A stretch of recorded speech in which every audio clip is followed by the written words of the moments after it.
Buenos días, mi querida hermana. Un día más de mi día con Dios. Estamos casi finalizando el mes de febrero. El tiempo pasa muy rápido.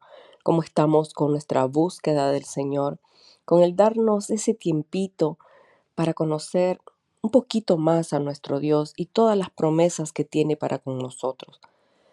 Siempre es bueno apartar ese tiempo, darle la prioridad. Sé que es difícil, la vida tiene tantos afanes, pero ponerte a meditar un poquito en la palabra del Señor hace que tu día sea diferente. La palabra de hoy se encuentra en Salmos capítulo 103, versículo del 6 al 14 y dice así: El Señor es justo y hace justicia a quienes se les ha hecho daño. Dios dio sus enseñanzas a Moisés y le mostró a la gente de Israel las maravillas que él puede hacer. El Señor es compasivo y misericordioso. Es paciente y abunda en fiel amor. No acusará para siempre, ni seguirá guardándonos rencor. No nos ha dado el castigo que merecen nuestros pecados, ni nos trata conforme a nuestras maldades. El fiel amor que Dios les tiene a los que lo respetan es tan inmenso como el cielo sobre la tierra. Dios se ha llevado nuestros pecados tan lejos de nosotros como lejos está el oriente y el occidente. El Señor es tan bueno con los que lo respetan como un padre con sus hijos. Dios sabe todo de nosotros, sabe que estamos hechos de polvo. ¿Qué nos quiere decir la palabra del Señor el día de hoy? Primeramente, esta palabra empieza reconociendo que el Señor es justo. Este es un salmo de David que reconoce la justicia de nuestro Señor, y si alguien te ha hecho daño, nos toca descansar en el Señor. Él se encargará de hacer su parte cuando nosotros no intervenimos. Esta es la justicia del Señor. Lo difícil es soltar. Lo difícil es que nosotros no querramos hacer justicia con mano propia, ya sea guardando rencor, ya sea haciendo la ley del hielo, ya sea vengándonos de la misma manera o en nuestra mente maquinando qué podríamos hacer en contra de la persona que nos ha lastimado. Y eso es incluso de las personas que amamos nosotros, nuestro esposo, nuestros hijos, cuando no hacen lo que nosotros esperamos que hagan, se levanta una barrera. Pero nuestro Señor no es así, Él es justo, Él hace lo que tiene que hacer.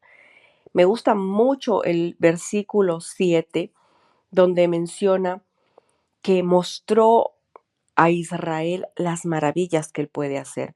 Y recordemos que Dios le entregó las enseñanzas a Moisés para que el pueblo viva conforme a estas enseñanzas, pero también recordemos que este pueblo era un pueblo, como dice la palabra, de dura cerviz, un pueblo terco, un pueblo que seguía con su mente en la esclavitud, aprendiendo a vivir de lo que otros hacían por ellos, no teniendo iniciativas. Si Moisés no se levantaba para avanzar, el pueblo no avanzaba. ¿Por qué? Porque ellos tenían esa mente de esclavitud, que solamente hacía lo que el amo les mandaba hacer.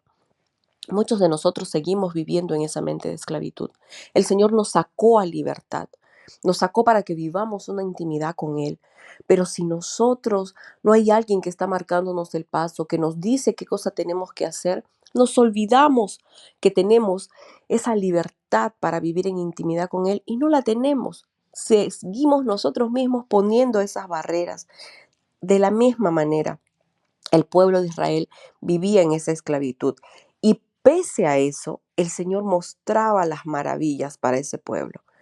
Pese a nosotros, de la misma manera, somos tan tercos como el pueblo de Israel, aún así el Señor tiene su favor para con nosotros. Realmente el Señor, como dice el versículo 8, es compasivo y misericordioso, abunda en paciencia. Pero ¿hasta cuándo vas a esperar eso? ¿Hasta cuándo vas a esperar vivir tú misma tu intimidad con el Señor sin que nadie te lo recuerde. Recordar que eres libre de hacerlo, que no tienes que esperar que alguien esté marcándote el paso, que tienes esa entrada ante el santo trono, anhélala en tu corazón. El Señor espera que tú lo busques cada mañana. Nosotros no recibimos el castigo que merecemos por nuestras acciones solamente por la bondad del Señor Jesucristo, por ese sacrificio que hizo en la cruz, sino ¿dónde estaríamos? El Señor es fiel, pero fiel para con quién, dice en el versículo 11, es fiel para los que lo respetan. ¿Estás respetando tú al Señor? ¿Y qué es respeto? Respeto es darle el lugar que se merece, honrarlo como se merece. Y el Señor tiene que estar en nuestro primer lugar. Sin embargo, no lo hacemos. Nos levantamos a los afanes de la vida y ponemos al Señor después, en ese tiempito libre. Eso no es darle la prioridad. La prioridad es levantarte y decir, mi primera hora de la mañana va a ser para ti, Señor. Y si decimos no nos alcanza, entonces levantarnos más temprano. Sé que hay días que son complicados, pero el Señor también entiende, porque el Señor conoce que somos hechos de polvo, dice el último versículo que leímos, el 14, dice, Dios sabe todo de nosotros y sabe que estamos hechos de polvo.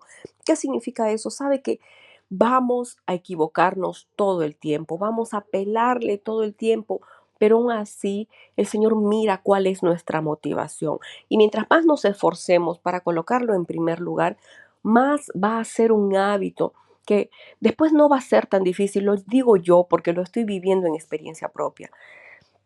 Todos estos días no ha sido fácil, más aún que regresamos de viaje y estamos con la carga o con la responsabilidad de dirigir un campamento junto con mi esposo. Ayer nos hemos acostado muy tarde, nos olvidamos de poner el despertador o no sé en qué momento lo desactivé y bueno, nos quedamos dormidos y es por eso que este devocional está yendo más tarde de lo previsto. Pero aún así el Señor conoce mi motivación, sabe que dentro de mí está buscarlo a Él en primer lugar cada mañana. Y Él te va a dar lo que realmente mereces en función a eso, porque nuestro Dios es bueno. ¿Lo respetas en realidad o solamente lo haces de boca? Analiza esto en tu vida, escudriña más de las palabras que hay en la Biblia y de las promesas que hay. Las promesas están para cada uno de nosotros, no solamente para un grupo privilegiado. El problema está que nosotros no le damos al Señor el lugar que le corresponde, no pedimos de la sabiduría que Él tiene para nosotros para poder tomar decisiones en cada área de nuestra vida y no tener que vivir las consecuencias desagradables a nuestras malas decisiones. Pero todo está en buscar de la sabiduría que viene de lo alto, que está en la palabra del Señor y en la intimidad que debemos tener con Él. Él está esperándote cuando comenzarás a buscar ese tiempo. Que el Señor bendiga tu vida.